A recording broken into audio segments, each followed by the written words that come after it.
Is it possible that a simple candle, lit on the right day with the right intention, could become a bridge between earth and heaven, carrying your prayers directly to the souls who need them most?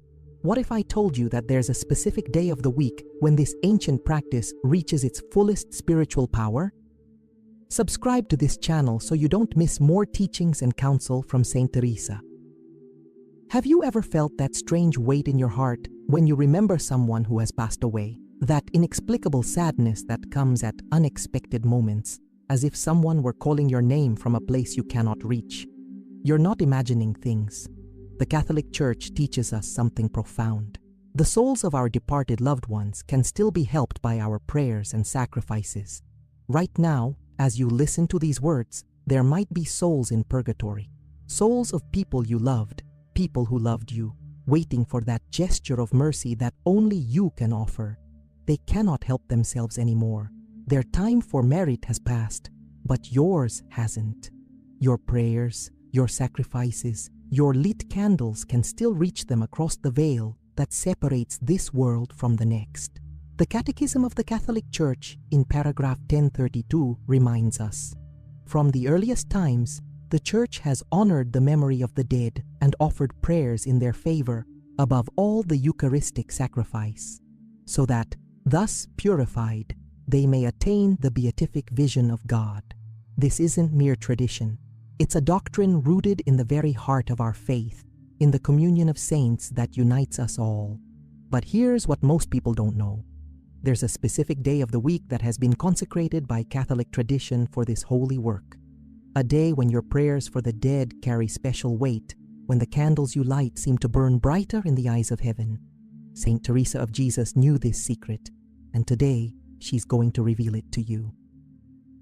Monday. It seems like such an ordinary day, doesn't it? The beginning of another work week, another round of responsibilities and routines. But what if I told you that Monday holds a secret that could transform not only your spiritual life, but also the eternal destiny of souls you hold dear? In the hidden corridors of Catholic tradition, Monday has always been different. In Carmelite, Franciscan, and Dominican orders, Monday liturgy is specifically dedicated to the faithful departed. It's not a coincidence. It's not a random choice by some medieval monks. It's a recognition of something deeper, something that Saint Teresa understood with the clarity that only comes from intimate communion with God. Think about it. If there were a day when heaven's doors opened wider for your intercession, when your prayers had more power to console the suffering souls, wouldn't you want to know about it? Wouldn't you want to use that day to its fullest potential? The tradition didn't arise from superstition. It arose from centuries of spiritual experience, from saints who walked so close to God that they could sense the rhythms of divine mercy. You might be wondering, but why Monday specifically? The answer lies in the liturgical wisdom of the Church. Monday, in many Catholic traditions, especially in Spain, Italy, and Latin America, became the day when communities would gather to remember their dead, to offer special prayers, to light candles in their memory. It was the day when the living would reach across eternity to touch the souls of those they had loved and lost. Picture Saint Teresa in her cell at the Convent of the Incarnation, kneeling in prayer as the first light of Monday morning filtered through her small window. She understood something that many of us have forgotten. Prayer for the dead is not just an act of remembrance, it's an act of love that transcends death itself. In her writings, Saint Teresa speaks of the communion of saints as a living reality, a network of love and intercession that connects earth to heaven. She knew that when we pray for the souls in purgatory, we're not just performing a religious duty, we're participating in the very mercy of God. We're becoming instruments of divine compassion, channels through which God's grace flows to those who can no longer earn it for themselves. "Let nothing disturb you," she once wrote. "All things pass away. God never changes." But here's what she also understood. Our prayers for the dead never pass away either. They echo in eternity. Every candle lit with sincere intention, every prayer offered with genuine love becomes part of that eternal symphony of intercession that rises continuously before the throne of God. When you light a candle this Monday, you're joining your voice to hers. You're participating in a tradition that she practiced, that she believed in, that she knew had the power to console souls and draw down blessings upon the living. You're not alone in this practice. You're surrounded by a cloud of witnesses, by saints and souls who understand the power of what you're doing. Call to action. If you feel moved by St. Teresa's wisdom, if you want to participate in this powerful tradition, write in the comments, "I will light a candle for the souls this Monday," and subscribe to this channel for more spiritual guidance. But why a candle? Why not just prayer alone? Why this particular symbol that has illuminated Catholic devotion for centuries?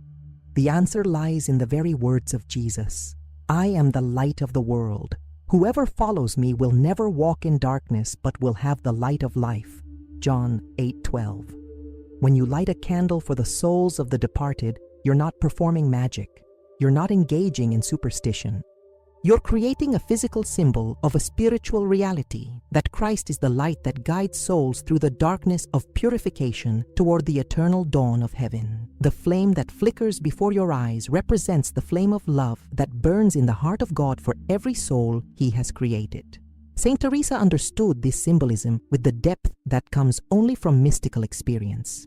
In her interior castle, she writes about the soul as a crystal castle with many rooms, illuminated by the light of God Himself. When you light a candle for the souls in purgatory, you're asking Christ to shine His light into those rooms of purification, to comfort those souls with the warmth of His presence, to speed their journey toward perfect union with Him. The candle flame also represents your prayer ascending to heaven.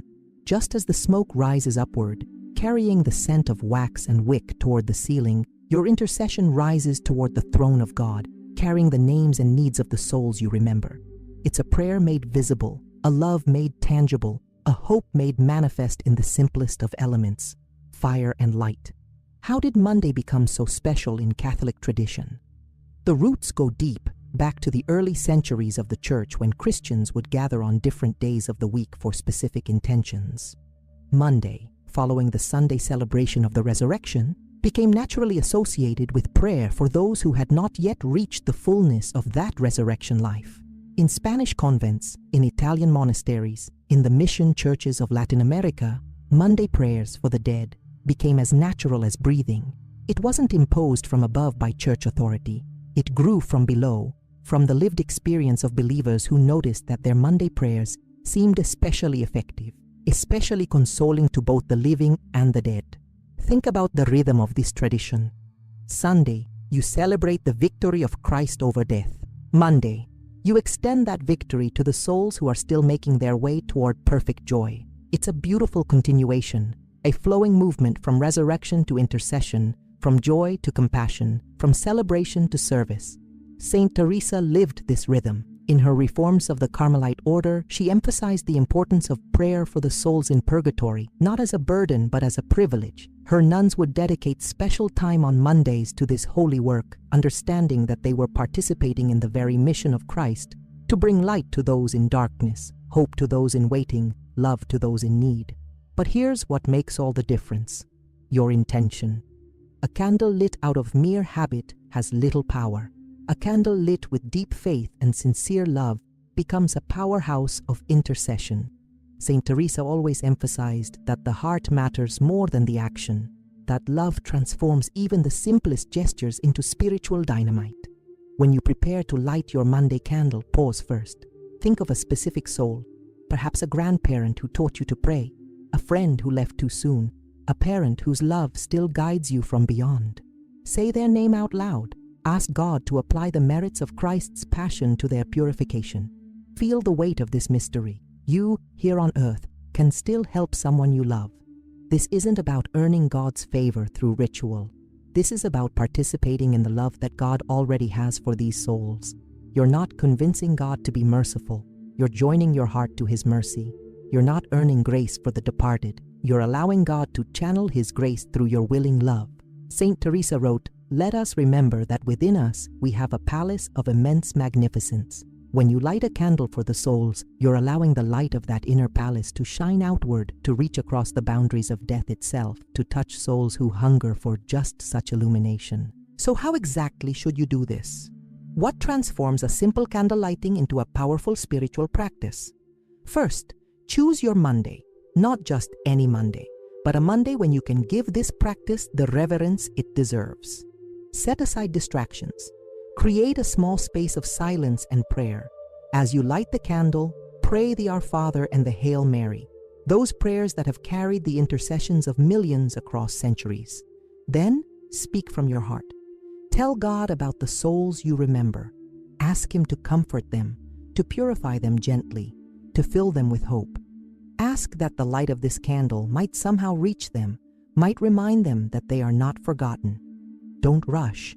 Let the flame burn as you continue in prayer. Watch how it flickers and dances, how it consumes the wax to create light. This is what love does. It transforms itself into illumination for others.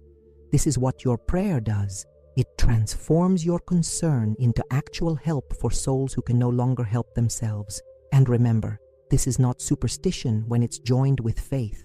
The power isn't in the candle itself, but in the Christ whom the candle represents, in the prayer that your heart offers, in the love that motivates your action. Saint Teresa always insisted on this distinction. The external practice has value only when it springs from internal devotion. There's a special category of souls that Saint Teresa particularly encouraged us to remember, the forgotten ones. The souls in purgatory who have no one left on earth to pray for them. Think about it. People who died alone, people whose families have themselves passed away, people whose names are no longer spoken by living voices. These souls wait in a particular kind of loneliness.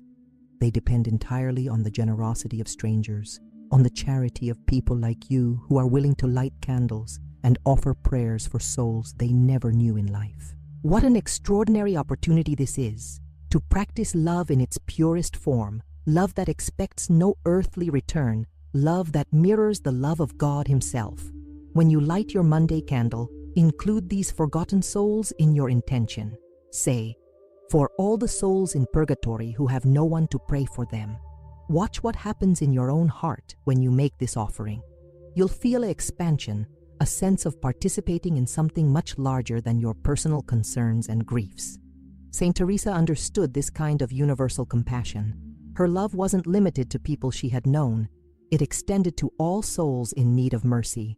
She wrote, "Let us always remember that our good fortune depends on helping those who cannot help themselves." The souls in purgatory are the ultimate example of those who cannot help themselves, and therefore the ultimate opportunity for us to practice genuine charity. What happens when you make this practice a regular part of your spiritual life? Many people report experiences that seem too meaningful to be coincidences. Dreams of departed loved ones looking peaceful and grateful. Unexpected solutions to problems that had seemed impossible. A sense of protection and blessing that seems to surround families who faithfully pray for their dead. Are these signs that your prayers are being heard, that your candles are truly helping the souls for whom you light them? The Church teaches us to be cautious about attributing too much to such experiences, but also to be open to the mysterious ways that grace works in our world. What matters most is not the signs you might receive, but the love you offer. Saint Teresa experienced many mystical phenomena, but she always taught that what matters most is growth in virtue, in humility, in love. If your practice of lighting candles for the souls makes you more compassionate, more generous, more aware of your connection to all people living and dead, then you can be sure it's bearing spiritual fruit. And remember, the souls you help may also be helping you. Catholic tradition teaches that the souls in purgatory can intercede for the living. When you light a candle for them, you're not just giving, you're entering into an exchange of prayer that enriches both earth and heaven. As you prepare to make this Monday practice your own, remember that you're not just lighting a candle, you're joining a communion that transcends time and death. You're connecting with Saint Teresa herself, with countless other believers who have kept this tradition alive, with the souls who benefit from your prayers, and with the God who makes it all possible. Every Monday, candle you light is a small victory over the isolation that death seems to create. It's a declaration that love is stronger than death, that connection survives separation, that the family of God includes both the living and the departed. It's your participation in the fundamental Christian truth. We are all one body, and when one member suffers, all members suffer with them. This practice will change you. It will make you more aware of eternal things, more grateful for the time you have, more conscious of how your choices affect not only this world but the world to come. It will connect you to the wisdom of Saint Teresa, who understood that the spiritual life is not about self-improvement, but about love, love that extends beyond the boundaries of this life into the very heart of God. So this Monday, when you light your candle, know that you're doing something ancient and powerful and beautiful. Know that somewhere in the mystery of God's mercy, souls are being comforted by your love. And know that Saint Teresa herself, from her place in glory, is smiling at your faithfulness to this tradition that she treasured and practiced.